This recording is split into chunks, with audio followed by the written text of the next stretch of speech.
नमस्कार। आज हम कर रहे हैं कक्षा 8 की प्रश्नावली 1.2 और हमारा पहला प्रश्न है, निम्नलिखित संख्याओं को संख्या रेखा पर दर्शाओ। देखिए, सबसे पहले हम देखते हैं कि संख्या रेखा होती क्या है। देखो, संख्या रेखा एक इस प्रकार सीधी लाइन होती है जिसके मिड में या बीच में 0 होता है, ठीक है। और इसके दाईं तरफ धनात्मक संख्या होती है जो बराबर दूरी पर होती है, ठीक है। जैसे मैं अंकित कर रहा हूं उस पर 1 2 3 4 5 6 7, इस प्रकार इसके एक तरफ दो धनात्मक संख्याएं हैं, ठीक है। या यूं कहें, दाईं तरफ धनात्मक संख्या होगी और बाईं तरफ ऋणात्मक संख्या होगी जो एक दूसरे से बराबर दूरी पर होगी, ठीक है। तो इस प्रकार ये -1 -2 -3 -4 -5 -6, ठीक है। तो अपने को ये ध्यान रहना चाहिए कि बीच में 0 है और 0 के दाईं तरफ धनात्मक संख्याएं हैं और बाईं तरफ ऋणात्मक संख्याएं। तो जो भी संख्या में दी गई है वो उसी संख्या रेखा के अनुसार अपने को बनानी है। जैसे यहाँ पहले अपने को दिया गया है कि 7/4 है, वो संख्या रेखा पर अंकित करना है। हम देख रहे हैं 7/4 जो संख्या है वो धनात्मक संख्या है, ठीक है। तो हमें इसको 0 से शुरू कर देंगे तो भी कोई दिक्कत नहीं है। जैसे ये संख्या रेखा हमने बनाई और हमने यहाँ इसको लिख दिया 0 और 0 से पहले हमने कर दिया -1। हमें माइनस की संख्या की आवश्यकता नहीं है क्योंकि ये संख्या धनात्मक है। अब बराबर दूरी पर देखिए, मैं अंदाजे से ये बराबर बिंदु दूरी बना रहा हूं, लेकिन आपको क्या करना है, अपने फुट से या स्केल से बराबर दूरी आपको अंकित करनी है, ठीक है। अब देखिए, यहाँ जो नीचे संख्या है 4, वो ये बता रही है कि एक है उसको 4 भागों में बांटा गया है, ठीक है। तो जैसे 0 है तो हम इसको कह सकते हैं कि वो 0/4 है, ठीक है। तो यहाँ क्या जाएगा, 1/4, 2/4, 3/4, 4/4, 5/4, 6/4, 7/4, 8/4, 9/4। अब हालांकि अपने को दिया गया 7/4, तो इसका मतलब एक है वो बराबर 4 भागों में बंटा हुआ है। अब यहाँ आप देखिए, जैसे हमने लिखा 4/4, इसका मतलब ये यहाँ क्या हो गया, 1 हो गया। इसके बाद 5/4, 6/4, 7/4, 8/4। अब 8/4, 4 एकम 4, 4 दूनी 8, यहाँ क्या हो गया, 2 हो गया। तो इस प्रकार एक 4 बराबर भागों में बांटा गया है और प्रत्येक जो बिंदु हमने संख्या रेखा पर दर्शाया है उनके बीच की दूरी बराबर है, जो आप स्केल से नाप कर दिखा सकते हो। हमें अंकित करना था 7/4, तो ये हमने इस यहाँ अंकित कर दिया 7/4, ठीक है। दूसरा हमारा है -5/6। देखिए, हमारे पास अब दी गई संख्या क्या है, माइनस में है। तो माइनस की जो संख्या है, अब हमें क्या करना है, अब हमें बाईं तरफ की संख्या रेखा बना लेनी है जो ऋणात्मक है, ठीक है। तो ये हमारा बिंदु हो गया 0। अब हम इस साइड में ले लेते हैं केवल एक धनात्मक संख्या, बाकी हमें ऋणात्मक की आवश्यकता है 1 2, ठीक है। तो अब हमें बनानी कितनी है, देखो यहाँ नीचे जो संख्या दी गई है 6, इसका मतलब 1 को बराबर 6 भागों में बांटा गया है, ठीक है। तो जैसे 0/6, तो यहाँ जाएगा 1/6, 2/6, 3/6, 4/6, 5/6, 6/6, 7/6। इस प्रकार ये संख्या आगे चलती जाएगी। माइनस की तरफ चल रहे हैं क्योंकि संख्या में माइनस की अंकित करनी है, इसलिए संख्या माइनस की है। -1/6, -2/6, -3/6, -4/6, -5/6। हमें जो अंकित करना था वो बिंदु ये रहा, -5/6। और यहाँ हम क्या लिख सकते हैं, 6 एकम 6, तो यहाँ हम लिख सकते हैं 1 - 1, ठीक है। तो इस प्रकार संख्या रेखा के बाईं तरफ हम ऋणात्मक संख्याओं को लिखेंगे और यह नीचे की संख्या में यह बताती है कि 1 को इतने बराबर भागों में बांटना है। तो इस प्रकार ये हमारा पहला प्रश्न हुआ। तो हमारा अगला प्रश्न है -2/11, -5/11, -9/11 को संख्या रेखा पर दर्शाओ।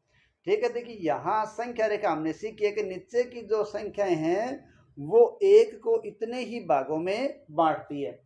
अब यहाँ हमारे पास दी गई सभी संख्याएं क्या है, माइनस में या ऋणात्मक में, तो हम बनाते हैं संख्या रेखा। ठीक है, तो संख्या रेखा हमने यहाँ लिख लिया 0 और यहाँ लिख दिया 1/11, क्योंकि वो एक बराबर भागों में बांटा हुआ है।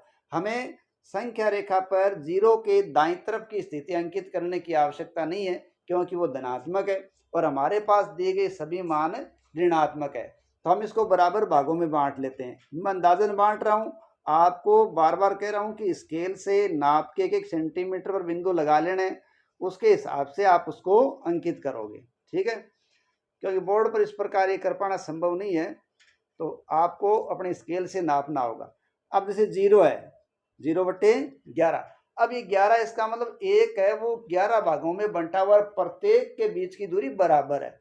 अब ये हो जाएगा -1/11, -2/11, -3/11, -4/11, -5/11, -6/11, -7/11, -8/11, -9/11, -10/11, -11/11 और -12/11।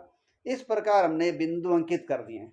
ठीक है, अब हमें क्या क्या दिखाना था ये देखिए। 0 से हम बाईं ओर रहेंगे, क्योंकि हमारे पास दी गई संख्या ऋणात्मक है। हमने प्रत्येक संख्या या प्रत्येक अंक है जो 0 से 1 था उसको 11 भागों में बांटा है, तो यहाँ 11 एकम 11, तो यहाँ क्या आ जाएगा, हमारा 1 होगा ये। अब 0 से 1 के बीच 11 जो बिंदु है वो सब बराबर दूरी पर है। हमें अंकित करना है 2, तो ये हो गया -2/11। फिर हमारा है -5/11, तो ये हमारा अंकन हो गया 5/11, और ये -9/11, ये हमारा -9/11 अंकित हो गया। इन पर हम किसी प्रकार का नाम भी लिख सकते हैं, प्रत्येक बिंदु पर कोई नाम, जैसे यहाँ ABCD अपना लिखना शुरू करें तो इस प्रकार भी अंकित आप कर सकते हो, ताकि बाद में आपके लिए नाम देना आसान हो जाए। ठीक है, तो हमारे पास मान लीजिए हम 2/11 दिखाएं तो वो क्या बिंदु आ गया, B बिंदु आ गया। अब A बिंदु है तो वो आ गया -5/11, और इसी प्रकार I है वो हमारा आ जाएगा -9/11। तो इस प्रकार ये हमारा प्रश्न संख्या 2 है वो पूरा होता है। ठीक है, हमारा तीसरा प्रश्न है, ऐसी 5 परिमेय संख्या लिखो जो 2 से छोटी हो। तो हमें ये बनानी पड़ेगी संख्या रेखा, ताकि हम इसको ढंग से समझ सकें। अब ये देखो धनात्मक है, तो हम यहाँ ले लेते हैं, सॉरी ये हो गया 0 अपना। ठीक है, और ये -1। अब यहाँ अपने पास 0 के बाद में अपने को धनात्मक संख्याओं की ओर चलना है, क्यों कि 2 है वो धनात्मक है। हालांकि अपने को ऐसा कोई निर्देश नहीं दिया गया कि अब 2 से कितनी छोटी वो माइनस की तरफ भी जा सकती है, लेकिन जिस प्रकार हमने पहले के प्रश्नों में किया है कि एक संख्या है उसको अपन कई भागों में तोड़ सकते हैं, उसी प्रकार यहाँ यदि हम एक संख्या है उसको 4 भागों में तोड़े तो ये देखिए 1/4, 2/4, 3/4, 4/4, ठीक है, 5/4, 6/4, 7/4, 8/4। अब इनमें यहाँ 4 आएगा। अब देखिए यहाँ 4 है, तो यहाँ इस बिंदु पर क्या आ गया, 1 आ गया। ये 8/4 है, तो 4 एकम 4 दूनी 8, यहाँ 2 आ गया, और हमें संख्या 2 से ही छोटी लेनी है। ठीक है, आप देखिए इस प्रकार का कोई प्रश्न हो तो कितनी भी संख्याएं ले सकते हैं, क्योंकि आपको जो संख्या दी गई है उससे आप क्या कर सकते हो, अंदाजा लगा सकते हो कि आपको एक अंक को कितने भागों में डिवाइड करना है या बांटना है। अब मैं जैसे 1 को 4 भागों में बांट रहा हूँ, जिससे हमारी कंडीशन पूरी हो रही है कि संख्या 2 से छोटी हो। तो अब 2 से छोटी संख्या के रूप में आप देखो कई संख्या लिख सकते हो। ठीक है, तो हम लिखेंगे 2 से छोटी संख्याएं। आप अपने हिसाब से लिख सकते हो।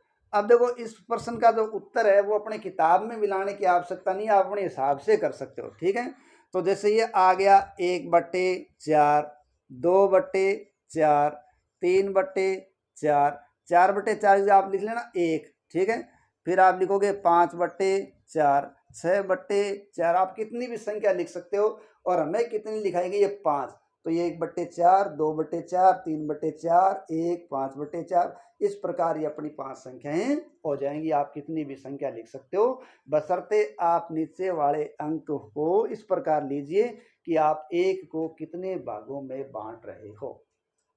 अब अगला अपन नेक्स्ट प्रश्न देखते हैं।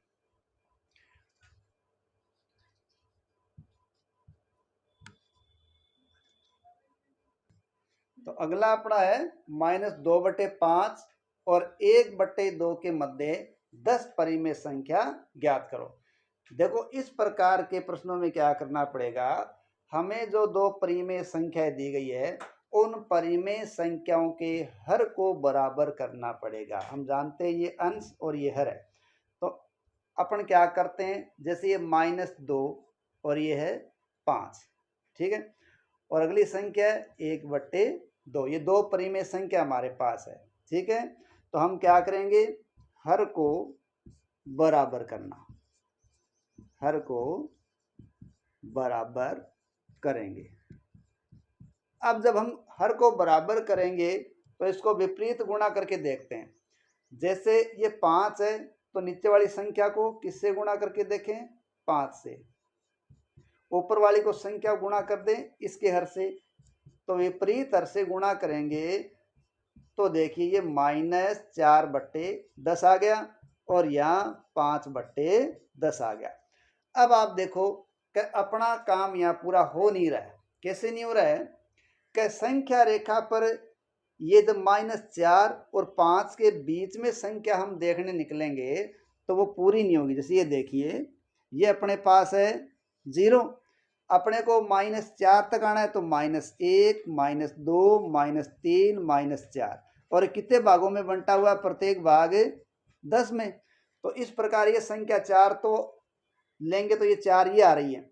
5 की तरफ जाएंगे तो 1/10, 2/10 और 3/10 और 4/10। अब यहाँ अपने को 10 संख्याएं चाहिए, इसलिए 10 संख्या पूरी है, तो हम क्या करेंगे, ये जो संख्या इसको बढ़ा देंगे। ठीक है, जैसे हम इसको 2 से गुणा कर रहे थे और इसको 5 से गुणा कर रहे थे, तो हम दोनों का पहाड़ा लिख के देखें। 1 से 2 से गुणा किया और 1 का हमने 5 से गुणा किया। अब 2 का पहाड़ा लिखें तो देखिए हमारे पास कौन सी संख्या है जो बराबर आ रही है। ठीक है, कि वो दोनों संख्याओं के अंदर बराबर आनी चाहिए। ये 5, तो देखिए 5, 10, 15, 20, 25, 30, 35, 40, 45 और 50। तो अब यहाँ ये पहाड़ा दोनों का लिख लिया हमने और हमारे पास संख्या आ रही है 10-10, यानी पहली संख्या जो दोनों पहाड़ों में वो क्या है, 10-10 है। लेकिन दूसरी संख्या जो दोनों पहाड़ों के अंदर मिल रही है वो कौन सी है, यहाँ भी 20 है और यहाँ भी 20 है। तो हमें क्या करना चाहिए, इन संख्याओं को हमें 20-20 कर देना चाहिए। अब देखिए हम इसको 20 कैसे कर सकते हैं, तो हम वापस ये संख्या लिखेंगे -2/5 और 1/2। अब देखिए इनको गुणा करेंगे तो इसको 4 से गुणा करें तो ये हो जाएगा 20, -8/20, और इसी प्रकार इसको 10 से गुणा कर दें, 10 से गुणा कर दें तो ये हो जाएगा 10/20। ठीक है, अब हम -8 और एक तरफ आ गया 10, अब इनके बीच की संख्या लिखें तो वो संख्याएं काफ़ी ज़्यादा आ जाएगी। ठीक है, जैसे -8 है तो उससे पहले क्या संख्या आती है, -7/20, -6/20, -5/20, -4/20, -3/20।